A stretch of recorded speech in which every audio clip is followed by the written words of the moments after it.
Ya sujudlah berlama-lama, karena dari sujud ini dalam hadis itu disitulah munajat kita yang lebih dekat untuk dikabulkan oleh Allah SWT.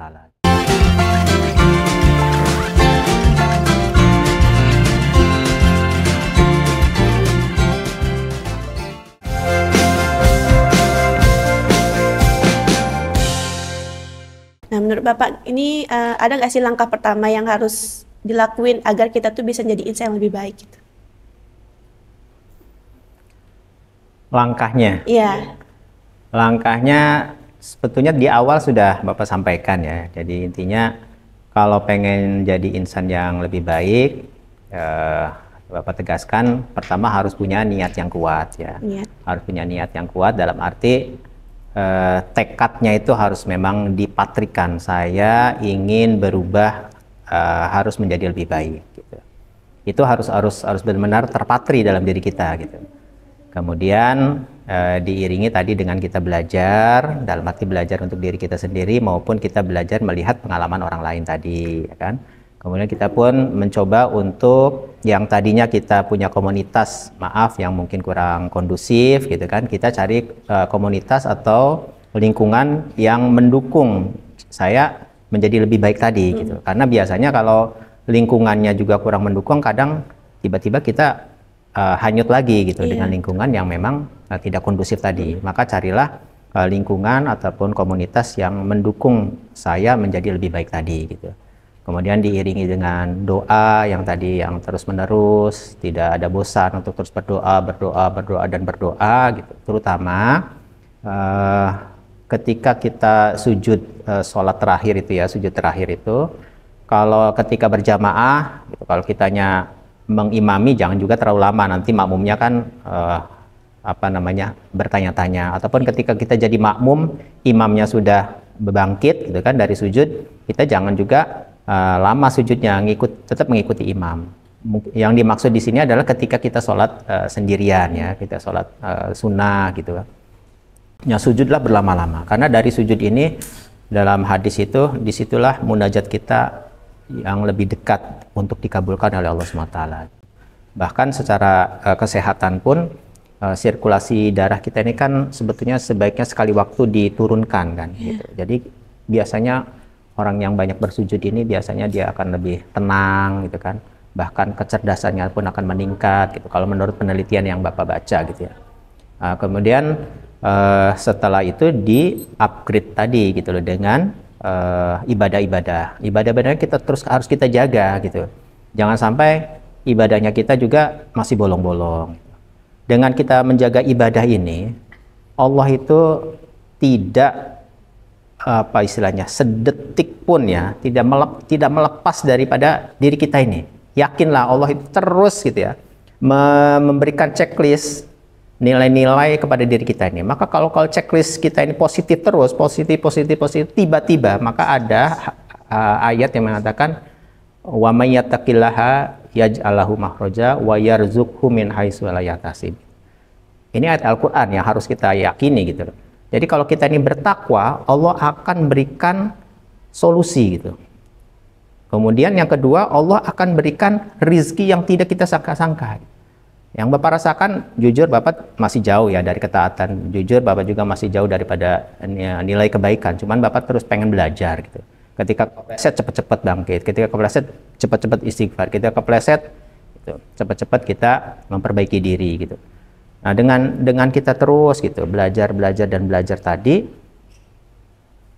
banyak gitu loh kejutan-kejutan. Ini boleh ya, bukan berarti Bapak untuk untuk riya, nauzubillah ya. Karena dalam Al-Quran dikatakan di dalam Quran surat Ad-Duha di ayat terakhir itu kan kita boleh untuk ta'asur bin nikmah gitu loh, untuk mengungkapkan nikmat-nikmat yang Allah pernah berikan kepada diri kita gitu. Jadi ketika Bapak lagi butuh laptop ya, tiba-tiba ada saudara yang memberikan laptop gitu ya. Bahkan tidak hanya laptop, langsung dikirim dengan printernya gitu. Jadi bapak ini siapa gitu loh ya. Jadi kadang berpikirnya Masya Allah, kok seperti itu gitu, kejutan yang Allah berikan itu gitu. Kemudian apa lagi, bahkan banyak ya istilahnya barang-barang rumah tangga yang Bapak sendiri nggak ngerasa beli secara cash gitu ya.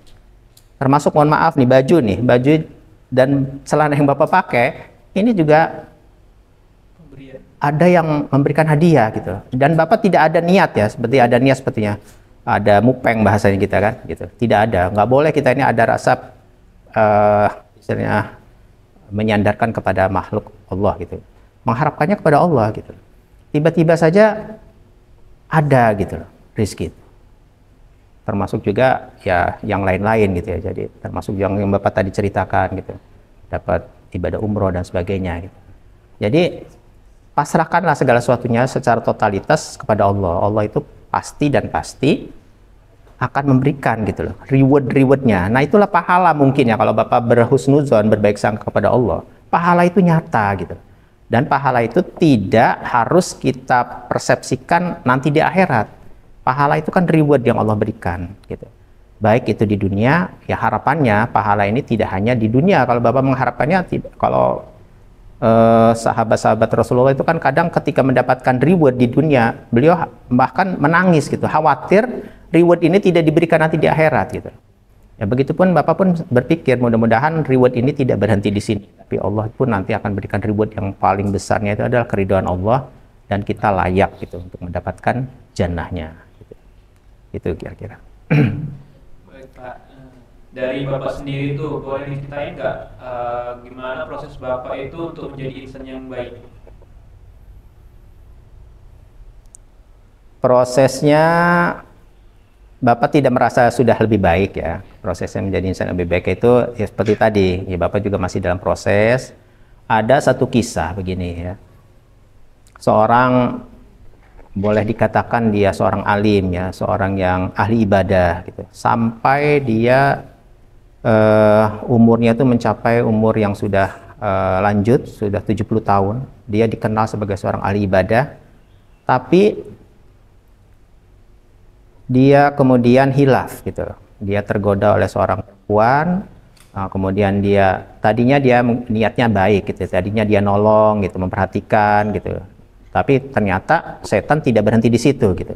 Ketika seorang laki-laki dan perempuan ini berduaan, maka yang ketiganya adalah Setan. Setan. Maka setan ini kemudian membisikkan, itu kasihan si perempuan itu, coba tolong diperhatikan. Nah, ketika memperhatikan kan pahala baik ya kan. Ketika sudah memperhatikan, cobalah itu diinikan lagi gitu kan. Terus gitu lama-lama akhirnya terjadi gitu ya. Akhirnya dia terpleset, bahkan tidak lama dari kejadian itu dia meninggal. Nah, dia akhirnya su'ul khotimah gitu loh.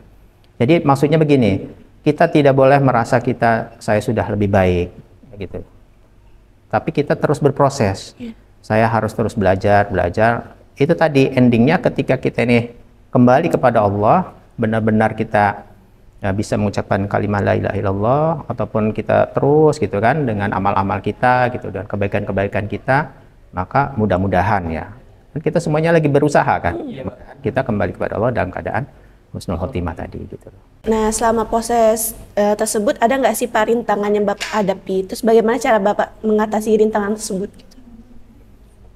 Kalau rintangan itu dalam kehidupan itu pasti ada ya. Karena juga dikatakan keimanan itu yazidu wa yanqus ya. Yazidu wa yanqus ini artinya iman itu kadang naik, kadang turun. Ya, ketika kita ini turun gitu, maka harusnya ketika kita menyadari kita turun, maka cepat-cepatlah gitu loh untuk bangkit gitu. Jadi ketika kita menghadapi hal-hal seperti itu ada satu hal yang wajar ya. Karena memang sifatnya keimanan itu memang naik turun, kecuali keimanannya para nabi yang terus gitu, yang terus menaik gitu. Kalau kita sebagai umatnya kadang naik, kadang turun. Gitu. Maka antisipasinya itu cepat-cepat ya. Seperti tadi yang Bapak sampaikan, ketika kita ini kepleset gitu kan, cepat-cepat kita bangkit gitu. Cepat-cepat kita beristighfar, cepat-cepat kita perbaiki gitu. Contoh sepertinya ketika kita sholat subuh sepertinya, sholat subuh kok kesiangan gitu kan. Harusnya kan kita sholat subuh ini on time gitu kan, bisa sholat bahkan di masjid gitu kan. Ketika kita ini sholat subuh kesiangan, kita kan beristighfar. Kok bisa kesiangan nih? Langsung kita introspeksi diri. Oh iya, tadi malam saya begadang sepertinya kan. ya udah berarti kita kurangi gitu kan, ya jangan kemudian jangan terlalu larut gitu kan. Jadi kita dibikin schedule jam 10 saya harus tidur seperti itu gitu kan, lebih daripada itu nanti gitu, sehingga itu akan memberikan arah yang lebih pasti gitu kan. Untuk Bapak itu ada itu nggak amalan-amalan khusus untuk meningkatkan kualitas diri Bapak? Kalau amalan-amalan khusus sebagaimana tidak ada ya, dalam arti Bapak mencoba memahami bagaimana ajaran Islam gitu kan, bagaimana sosok Rasulullah SAW gitu. Bapak mencoba belajar gitu ya. Namanya belajar kan tentunya masih jauh dari sempurna gitu ya. Jadi dengan ngikutin daripada contoh keteladanan Rasulullah itu sudah menjadi patokan gitu ya. Ya seperti Rasulullah itu kan berusaha untuk tidak tinggal sholat berjamaah gitu. Jadi kita berusaha gitu gimana caranya gitu. Kemudian juga beliau juga seperti contohnya senantiasa seperti contoh ya sholat subuh itu beliau kan biasanya nggak cepat pulang beliau itu. Beliau itu nggak cepat pulang habis sholat subuh itu, tapi beliau mencoba untuk berdiam sejenak, nanti beliau lanjutkan lagi dengan sholat isyraq gitu. Kalau sholat ba'da subuh memang tidak ada kan, kalau ba'da subuh kan tidak ada gitu, tapi beliau ini menunda setelah sholat subuh itu kurang lebih 1,5 jam di waktu sholat subuh. Seperti contohnya sholat subuh jam 5 gitu ya, maka 1,5 jam berarti kan jam 6 lewat 30 gitu ya, atau jam 6:30 ataupun kurang lebih sekitar itulah. Atau ada juga ulama yang memberikan jam 6.15 ya, sampai jam 6:30 itu kemudian beliau melanjutkan dengan sholat isyraq. Apa itu sholat isyraq? Sholat isyraq itu adalah sholat sunnah yang dilakukan setelah beliau berdiam diri di masjid gitu. Jadi beliau itikaf gitu, niatnya itikaf. Dengan itikaf itu adalah berdiam diri di masjid dengan melakukan rangkaian ibadah. Apakah itu berzikir, apa itu mengaji, apakah mengadakan taklim dan sebagainya. Nah kemudian ketika jam isyraq itu kemudian beliau melakukan sholat 2 rakaat. Di sholat itu fadilahnya kata Rasulullah akan mendapatkan pahala sama dengan haji dan umroh. Sempurna kata Rasulullah. Nah kita sebetulnya tidak ada alasan pengen haji sama umroh nggak? Pengen. Nah, semuanya pengen ya kan. Sebetulnya pahala haji umroh itu bisa kita dapatkan, tidak harus kita haji dan umroh ke Mekah gitu ataupun ke Madinah gitu loh. Kita bisa mendapatkan pahala itu, bahkan beliau tekan sempurna sampai 3 kali gitu. Kapan itu bisa kita dapatkan pahala itu? Ketika kita ini sholat subuh di masjid berjamaah, nunggu kurang lebih 1,5 jam atau 1,4 jam. Nah setelah itu kita sholat sunnah 2 rakaat, namanya sholat isyraq gitu. Itu pahalanya sama dengan kita mendapatkan haji dan umroh gitu.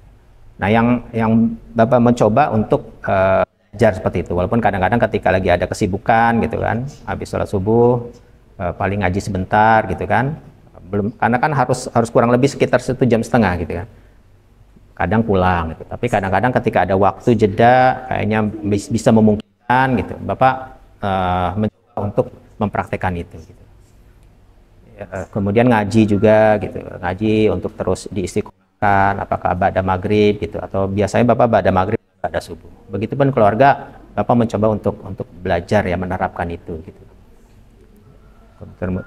Termasuk sedekah gitu. Nah sedekah subuh ya, sedekah ini khususnya sedekah subuh ya, ada hadis yang menjelaskan kalau kita ini bersedekah subuh, maka setiap subuh itu ya, malaikat itu Allah turunkan. Ada 2 malaikat. Yang satu mendoakan kalau yang orang tidak bersedekah subuh, yang satu mendoakan berilah istilahnya kepailitannya, kesusahan dan sebagainya orang yang tidak bersedekah. Kemudian yang malaikat yang kedua mendoakan berilah keberkahan, ya, kelimpahan rizki dan sebagainya kepada orang yang bersedekah subuh ini. Nah, jadi Bapak belajar untuk mempraktekkan itu. Walaupun mungkin berapa rupiah gitu, tapi belajar untuk istiqomah.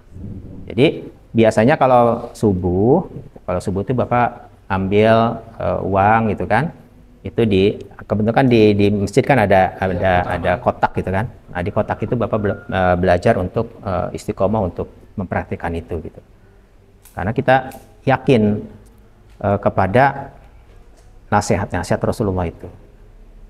Nah, dengan yakin kita kepada nasihat Rasulullah ataupun ajaran Islam, ini insya Allah gitu, yang Bapak rasakan gitu, yang Bapak rasakan ini sangat solutif gitu loh.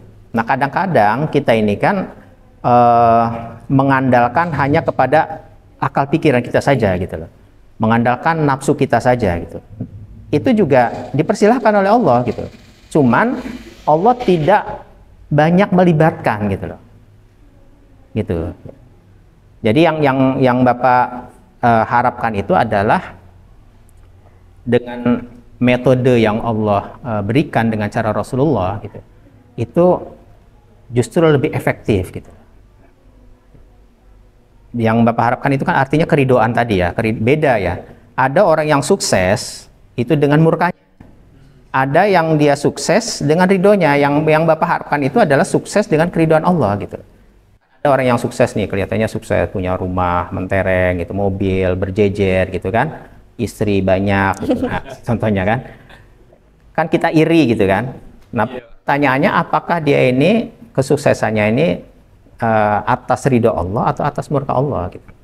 Nah, tentunya kan kita harus bisa memilah-memilih gitu. Karena kita pengen suksesnya itu kan dunia akhirat gitu. Nah, menurut Bapak ada nggak sih bentar. Maaf Pak.